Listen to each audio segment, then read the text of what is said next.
بسم الله الرحمن الرحيم. سبحان الذي أسرى بعبده ليلا من المسجد الحرام إلى المسجد الأقصى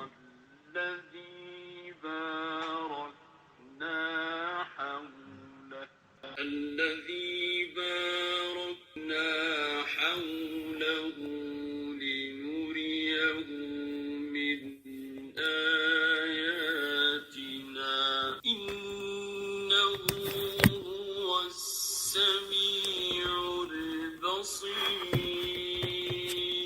وآتينا موسى الكتاب وجعلناه هدى لبني إسرائيل ألا تتخذوا من دوني وكيلا ذرية من حملنا مع نوح إنه كان عبدا شكورا. وقضينا إلى بني إسرائيل في الكتاب لتفسدن في الأرض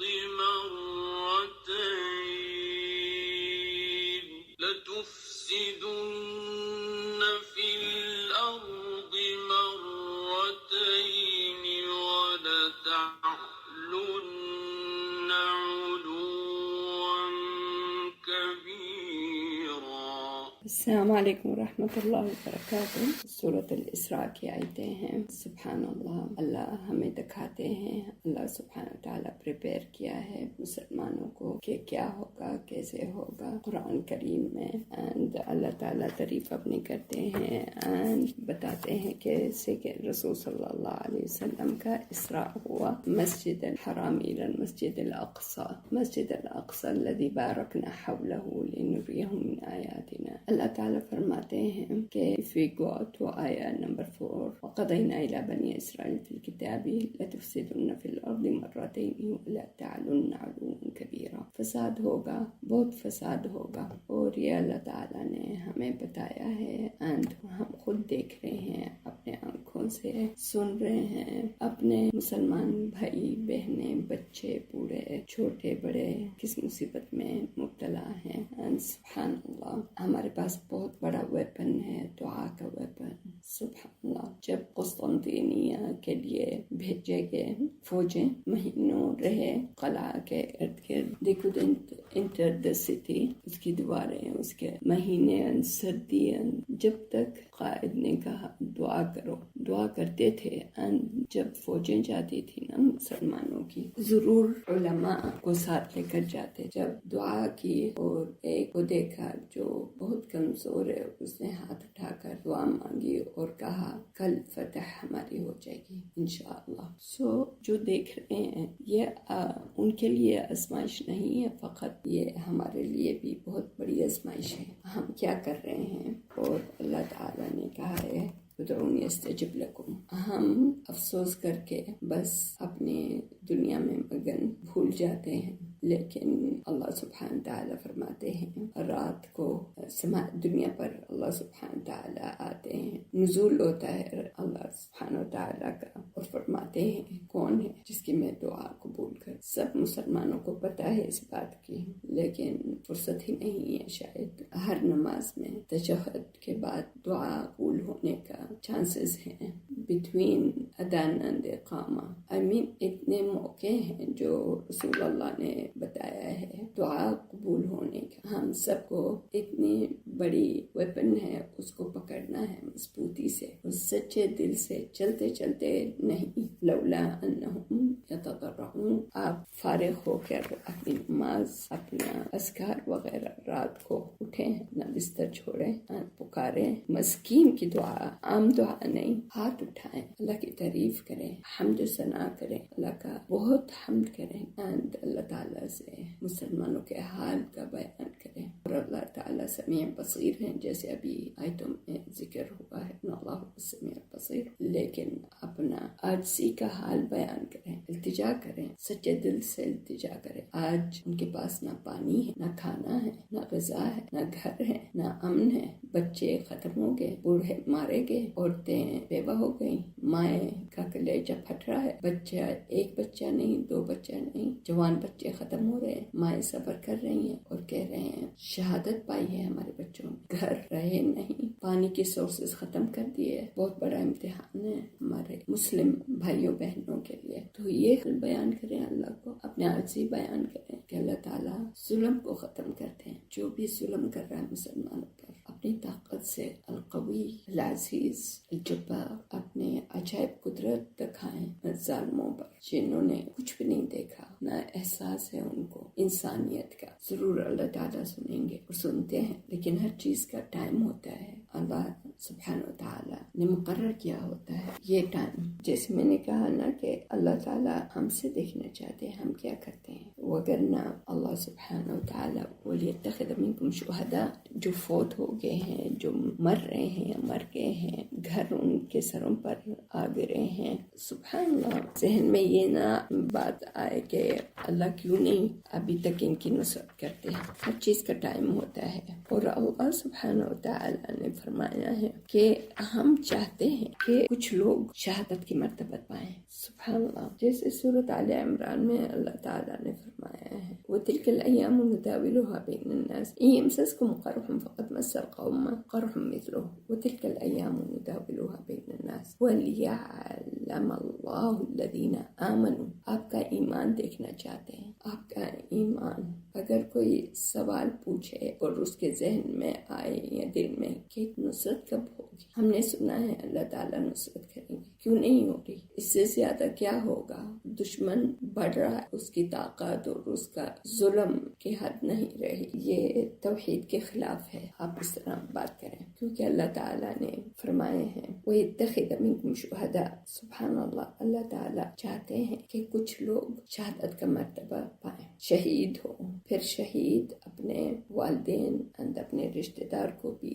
شفاعت کرتا ہے جنت داخل ہونے کے۔ اور اللہ تعالیٰ فرماتے ہیں اسی آیت میں نا اللہ لا يحب الظالمین، پھر اس کی سیکنڈ آیت میں وَلْيُمَحِّصَ اللَّهُ الَّذِينَ آمَنُوا، یعنی آپ کا امتحان ہے، کیا کہتے ہیں، ٹیسٹ ہوگا اس آزمائشوں میں آپ کے ایمان کا، کیونکہ توحید یہ نہیں ہے کہ ہم بس کہیں اللہ کے علاوہ کوئی خالق نہیں ہے اور اللہ مالک ہے ہر چیز کی اور اللہ کی ہی عبادت کرنی ہے، یہ تو اللہ خالق ہے اور رب کل شیء، یہ تو مشرکین قریش بھی کہتے تھے، لیکن توحید کا مطلب ہے آپ دکھائیں اپنے عاجزی، اپنا سب کچھ اللہ پر چھوڑ دیں، طاعت کریں، اخلاص کریں، عبادت کریں، آپ کے اقوال اعمال سب کچھ اللہ کے لیے۔ جب رسول صلی اللہ علیہ وسلم نے فرمایا اللہ سبحانہ و تعالیٰ نے جہنم کی آگ حرام کر دی ہے جس نے کہا ہے لا الہ الا اللہ، خالص دل سے اس نے کہا، اس صادق زبان سے بولا، سو یہاں جب شبہات آتے ہیں نا کہ نصرت کیوں نہیں ہوگی، اللہ تعالیٰ کیوں نہیں مدد کر رہے مسلمانوں کی، تو ہمیں جیسے میں نے کہا نا بالکل شک نہیں ہونا چاہیے، اللہ سبحانہ و تعالیٰ کے وعدے سچے ہیں، ومن اصدق من اللہ حدیثا، اگر ہم اللہ کے کلام اور وعدے پر شک کرتے ہیں تو پھر آپ کیسے موحد ہیں، کیسے لا الہ الا اللہ پڑھتے ہیں اگر آپ کو یقین نہیں۔ وہ جو مصیبت میں پڑے ہوئے ہیں ان کو تو پورا یقین ہے، سبھی جو بھی ہمارے فرینڈس ہیں، ریلیٹیو وغیرہ جو اس مصیبت میں ہیں، ان سے پوچھا جاتا ہے، کہتے ہیں الحمدللہ کچھ بھی نہیں ہوا، الحمدللہ اللہ تعالیٰ کا وعدہ سچا ہے۔ اللہ سبحانہ وتعالیٰ نے سورۃ الروم میں، اور سورۃ الروم آپ لوگوں نے پڑھی ہے نا، الف لام میم غلبت الروم، اور اس دنوں میں جب یہ آیتیں نازل ہوئی کہاں تھے مسلمان؟ بالکل بسم اللہ الرحمن الرحیم الف لام میم غلبت الروم فی ادنى الارض وهم من بعد غلبهم سيغلبون في بضع سنين لله الأمر من قبل ومن بعد ويومئذ يفرح المؤمنون بنصر الله ينصر من يشاء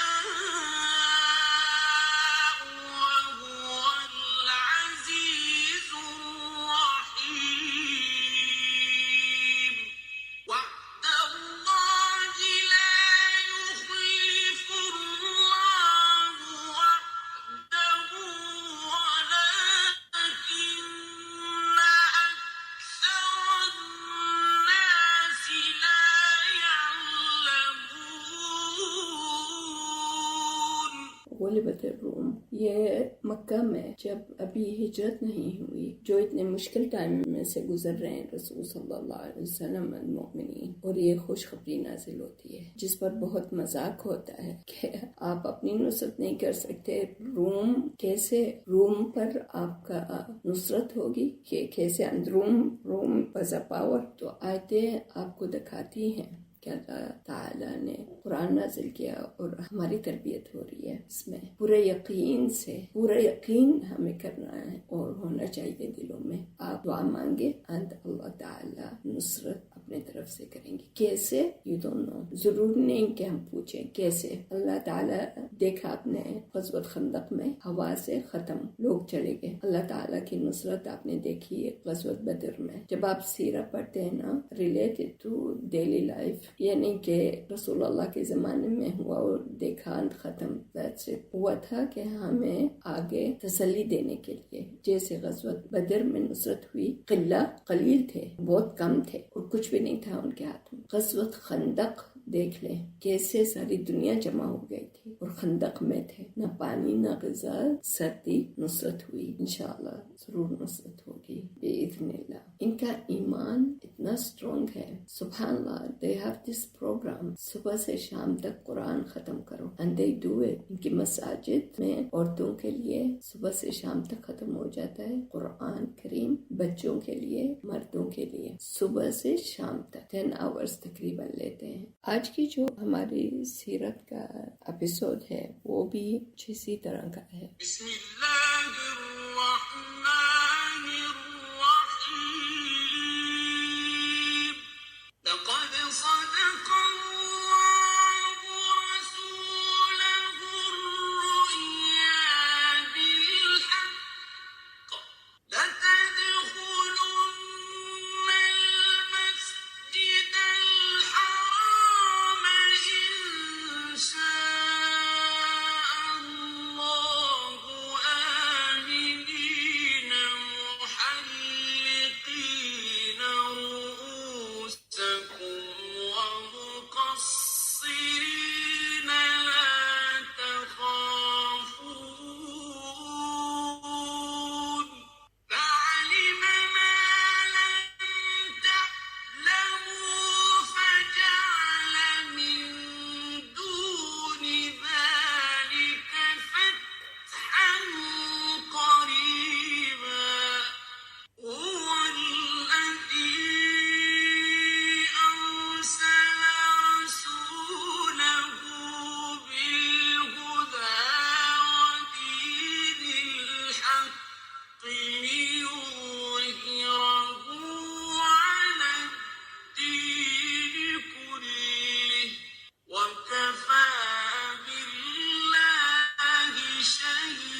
رسول صلی اللہ علیہ وسلم غزوۃ بنی مصطلق کے بعد امن و امان کے لیے ہر طرف تبلیغ کے لیے بھیج رہے تھے سرایا and armies here and there. اب ہمیں تبلیغ کا کام کرنا ہے، ہر طرف لوگ میں امن آ جائے، اطمینان ہو جائے تو دین کا کام کر پائیں گے. لیکن سیرت رسول صلی اللہ علیہ وسلم سے سیکھا ہے کہ ڈونٹ ویٹ کہ ہم انتظار کریں کب سکون ہوگا، کب امن ہوگا پھر ہم کچھ کریں. نہیں، جو آپ نے سیکھا، جو ہم نے سیکھا، ساتھ ساتھ چلتا ہے، سب کچھ ساتھ چلتا ہے. We don't wait. جیسے پچھلی بار شاید میں نے کہا تھا کہ انتظار کرے انسان، سردی ختم ہو جائے یا گرمی ختم ہو جائے یا رات ختم ہو جائے. آپ نے سیرت رسول صلی اللہ علیہ وسلم سے دیکھا کام تو جاری ہے، تبلیغ کا کام بھی، تربیت کا کام بھی، اینڈ جنگیں، منافقین ان کے ساتھ ڈیل کرنا، کافروں کے ساتھ کیسے، and protection the people and protection دین. رسول صلی اللہ علیہ وسلم کو تھا اب یہ ارد گرد لوگوں کو یہاں وہاں بھیجے ہیں لشکر اینڈ آرمیز، لیکن سب سے بڑے دو دشمن ہیں رسول صلی اللہ علیہ وسلم اینڈ اسلام کے دشمن. جیسے اللہ تعالیٰ نے فرمایا ہے لَتَجِدَنَّ أَشَدَّ النَّاسِ عَدَاوَةً لِلَّذِينَ آمَنُوا الْيَهُودَ وَالَّذِينَ أَشْرَكُوا. یہ دو پارٹیز ہمیشہ دشمنی رکھیں گے، یہود والذین اشرکوا، مشرک اینڈ الیہود. کفر کی ایک ہی پارٹی ہوتی ہے، ڈفرینٹ ٹوپیاں پہن دیتے ہیں لیکن ایک ہی ان کا دشمنی مسلمانوں کے ساتھ قائم ہے، اینڈ صرف کہ ان کا عقیدہ ڈفرینٹ ہے. وہ بھول جاتے ہیں کہ یہ انسان ہے، ان کو بھی تکلیف ہوتی ہے، بچے کے مرنے سے بھوک بھی لگتی ہے، نیند بھی آتی ہے. ان کا عقیدہ یہ ہے کہ تم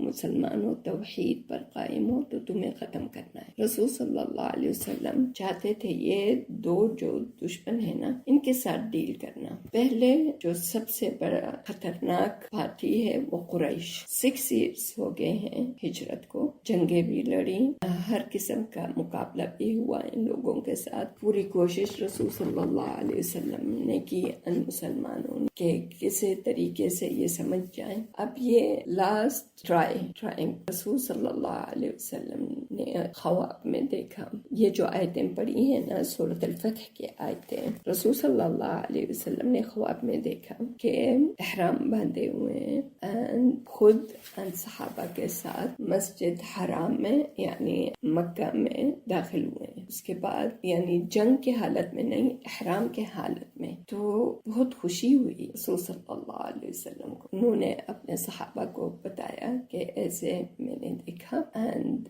ہم اس کی تیاری کرتے ہیں. جنگ کے حالت میں نہیں ہم جائیں گے، ہم عمرہ کے حالت میں جائیں گے. اور جتنے ان کے حلیف تھے، جو بھی جن کے ساتھ معاہدہ تھا ارد گرد میں، ان سے بھی کہا گیا کہ جس کو نکلنا ہے رسول اللہ صلی اللہ علیہ وسلم کے ساتھ عمرہ کے لیے آ جائیں. رسول اللہ انشاءاللہ عمرہ کے لیے جا رہے ہیں مکہ کے طرف. And he knows، دیکھو دشمن کے اندر جانا، اس کے سرحد کو پار کرنا، it is not an easy thing. لیکن ٹرسٹ اینڈ ایمان کا پلر کتنا اسٹرانگ ہے رسول صلی اللہ علیہ وسلم اینڈ صحابہ کا، اینڈ جو ہم میں ہونا چاہیے. نکلتے ہیں رسول صلی اللہ علیہ وسلم اور ساتھ ان کے صحابہ، اینڈ تقریباً they are more than 1500 people عمرہ کے لیے. جب میقات پر پہنچتے ہیں صلی اللہ علیہ وسلم، احرام باندھتے ہیں، اینڈ جو انہوں نے قربانیاں لی ہوئی تھی ان کو، جیسے کہ سورۃ المائدہ میں آتا ہے آیت نمبر 97، کیا کرتے تھے جب مواشی، اونٹ، بکرے، گائیں، جو بھی قربانی کا ارادہ ہوتا تھا کہ یہ قربانی عمرہ کے بعد یا ہم وہاں مکہ میں قربانی یہ دیں گے. بسم اللہ الرحمن الرحیم. جعل اللہ الکعبۃ البیت الحرام قیاما للناس والشہر الحرام والہدی والقلائد ذلك لتعلموا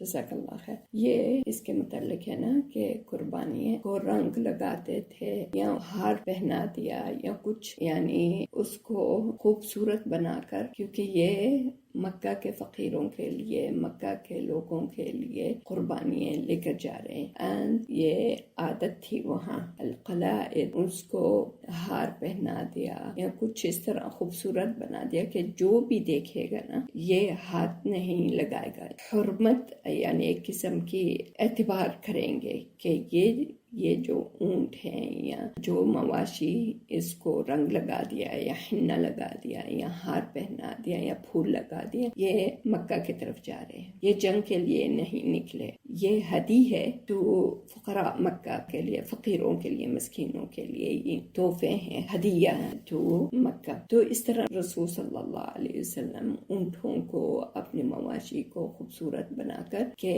لوگوں کے نظروں میں جب تک ہم مکہ پہنچیں گے سبھی لوگوں کو پتہ چل جانا چاہیے کہ ہم جنگ کے لیے نہیں آئے، ہم عمرہ کے لیے نکلے ہیں، and these things اور these مواشی are ہدی to مکہ، تو اعتبار رہے گا۔ بے شک وہ کافر تھے لیکن ان کے پاس اخلاقی رولز ہوتے تھے، اس طرح ون آف دا اخلاق کہ جو ہدی ہوتا تھا اس کو ہاتھ نہیں لگاتے، سبحان اللہ۔ پھر اس طرح رسول صلی اللہ علیہ وسلم نے تیاری کی اور نکلے۔ جب مکہ کے قریب پہنچ گئے، عسفان ایک جگہ ہے، I don't know if you travel by road from Makkah to Medina, عسفان you will gonna pass by عسفان طول اس کے بعد آتی ہے، عسفان پہلے آتا ہے، اب تو تقریباً وہ جدہ میں آ گیا ہے تقریباً، لیکن پہلے راستے میں پڑتی تھی عسفان تک پہنچے رسول صلی اللہ علیہ وسلم and بھیجے اپنے لوگ ایک دو کہ جاؤ دیکھو، ان کو پتہ چل گیا ہے کہ ہم حالات کا جائزہ لو اور دیکھو، ان کو یہ میسج پہنچ گیا ہے کہ ہم جنگ کے لیے نہیں آئے، ہم تو صرف عمرہ کے لیے آئے ہیں۔ سبحان اللہ، کوئی سلاح یا ذخیرہ نہیں تھا اٹھایا ہوا رسول اللہ نے صلی اللہ علیہ وسلم یا صحابہ نے، صرف وہی تلواریں جو عام ان کے چلتے پھرتے یا سفر میں لیتے تھے، and وہ بھی تلواروں کو ہاتھوں میں نہیں، اس کو اپنے کیس میں، یہ بھی ایک نشانی تھی کہ تلواریں کیس میں ہیں، وہ اس کو اٹھایا نہیں ہوا، لڑنے کے لیے نہیں آئے۔ تو یہ میسج دیکھو ان لوگوں کو پہنچ گیا ہے، ان کی کیا خبر ہے۔ دوسری طرف رسول اللہ نے ایک دو آدمیوں کو بھیجا، واپس آئے اور کہتے ہیں انہوں نے تو آپ لوگوں کے لیے منع کرنے کے لیے کچھ لوگوں کو تیار کیا ہے and they are not ready to welcome you, they are not ready، وہ تو دشمنی کا اظہار بری طرح کریں گے۔ رسول صلی اللہ علیہ وسلم کو یہ میسج پہنچ جاتا ہے and سوچتے ہیں اب کیا کریں، جنگ لڑیں ان لوگوں کے ساتھ، کیونکہ we want to enter مکہ، ہم بات کرنا چاہتے ہیں، اللہ کا گھر ہے، جعل اللہ الکعبۃ البیت الحرام قیاما للناس، یہ آیت کعبہ قریش کی نہیں ہے، جعل اللہ الکعبۃ البیت الحرام قیاما للناس لوگوں کی عبادت گاہ ہے، تو یہ ہمیں منع کر رہے ہیں۔ ایک تجویز یہی ہے کہ ہم ان کے ساتھ لڑ کر داخل ہوں، ان کا خسارہ ہوگا تو سمجھ جائیں گے، وگرنہ اور کیا ہو سکتا ہے، لیکن ہم لڑنے کے لیے نہیں آئے۔ صحابہ سے بات کی کہ لڑیں یا صرف جیسے ہم آئے تھے عبادت کے لیے، صحابہ نے کہا ہم لڑنے کے لیے نہیں آئے رسول اللہ صلی اللہ علیہ وسلم، ہم نے احرام باندھے ہوئے، تو ہم آگے بڑھتے ہیں۔ آگے بڑھے تھوڑا سا تو ان کا سامنا لوگوں سے ہوا، آرمی جنہوں نے جلد پہنے ہوئے and ہاتھوں میں ویپنز، راستہ روک رہے ہیں، دکھ رہا تھا رسول صلی اللہ علیہ وسلم، تو اب ان کے ساتھ تو نہیں لڑنا تھا رسول اللہ صلی اللہ علیہ وسلم نے۔ ایک صحابی تجویز کرتا ہے یہ راستہ چھوڑ کر نہ ہم کوئی دوسرا راستہ لے لیتے ہیں مکہ کی طرف، دوسرے راستے بھی تو ہیں، چھوڑ دیتے ہیں والا راستہ، کیونکہ ہماری نیت لڑائی نہیں ہے، ہماری نیت کہ ہم مکہ داخل ہو جائے، نہ عمرہ کریں peacefully, we don't want to hurt anybody even though کہ وہ دشمنی کا اظہار کر رہے ہیں۔ جس صحابی نے کہا کہ میں دوسرا راستہ جانتا ہوں جو تھوڑا سا مشکل ہوگا لیکن پہنچ جائیں گے مکہ کی طرف، یہ سب ہمارے لیے دروس ہیں سسٹر. نکلتے ہیں اس راستے میں، بہت مشکل کا راستہ، کانٹے،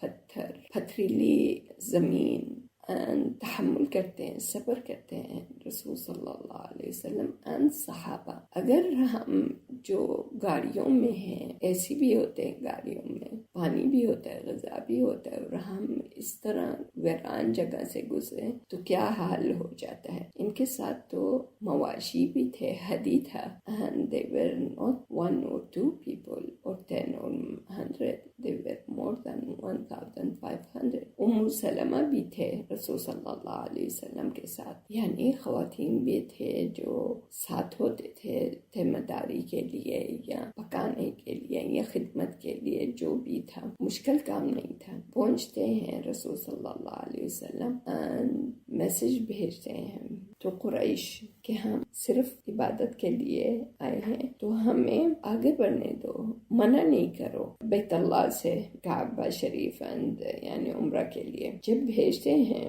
رسول صلی اللہ علیہ وسلم، آگے سے وہ بھی بھیجتے ہیں لوگ کہ منع ہو جاؤ، واپس چلے جاؤ، پلٹ جاؤ، ہم نہیں آنے دیں گے آپ کو اجازت ہی نہیں دیں گے. اس دنوں میں جہاں ٹھہر رہے تھے رسول صلی اللہ علیہ وسلم، ایک معجزہ ظاہر ہوتا ہے، کیونکہ جہاں رکے تھے رسول صلی اللہ علیہ وسلم پانی بھی نہیں تھا. یہ حدیث جابر کی، جابر بن عبداللہ رضی اللہ عنہما، کہ اتنی پیاس تھی لیکن کوئی بھی شکایت نہیں کر رہا. سبحان اللہ، وہ زمانہ تھا اور یہ زمانہ ایک ہی زمانہ ہے. صبر و تحمل سے کہ جو بھی ہو رہا اللہ کی طرف سے ہو رہا ہے، شکایت کرنے سے مجھے کیا ملے گا. رسول اللہ اپنے پاس جو پانی تھا تھوڑا سا نکالتے ہیں وضو کرنے کے لیے تو لوگ آ جاتے ہیں. فرماتے رسول اللہ کیا بات ہے؟ لوگ کہتے ہیں ہم کیسے وضو کریں، کیا مطلب؟ رسول اللہ کیونکہ ہمارے پاس پانی تو نہیں ہے، پانی نہیں ہے، ہم وضو کیسے؟ سبحان اللہ، رسول اللہ صلی اللہ علیہ وسلم کا معجزہ ہے. وہ سی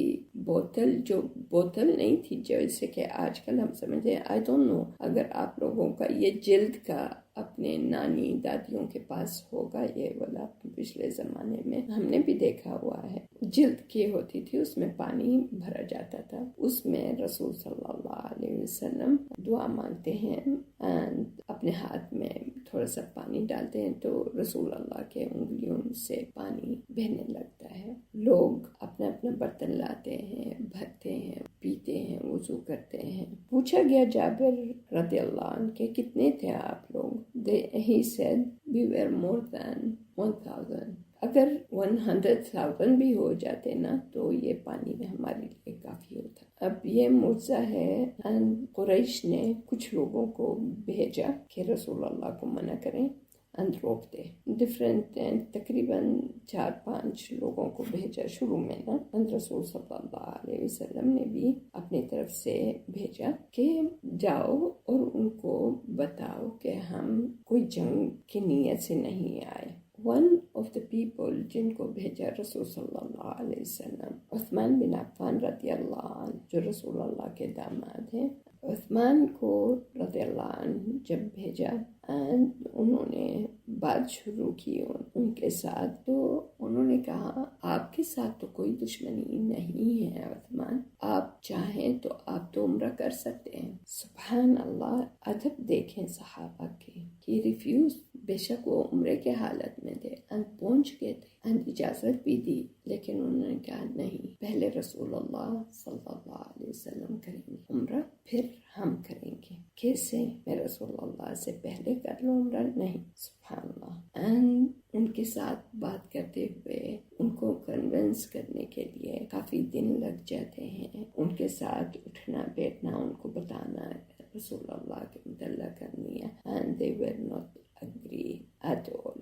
یہاں جب عثمان رضی اللہ عنہ لیٹ ہو جاتے ہیں تو افواہیں نکلتی ہیں کہ قریش نے عثمان بن عفان کو قتل کر دیا، رسول اللہ کے رسول کو قتل کر دیا. یہاں دیکھتے ہیں رسول اللہ کا ریاکشن کیا ہوتا ہے اس کے متعلق. جب یہ اتنی بڑی بات نکالی گئی پہنچتی ہے رسول اللہ کے حد تک، بہت پریشانی کی بات تھی. جس مقصد کے لیے بھیجے گئے تھے عثمان وہ پورا نہیں ہوا. سبحانک اللہم و بحمدک، اشہد ان لا الہ الا انت، استغفرک و اتوب الیک. ربنا تقبل السميع العليم وتب علينا إنك أنت التواب الرحيم. جزاكم الله خير. السلام عليكم ورحمة الله وبركاته.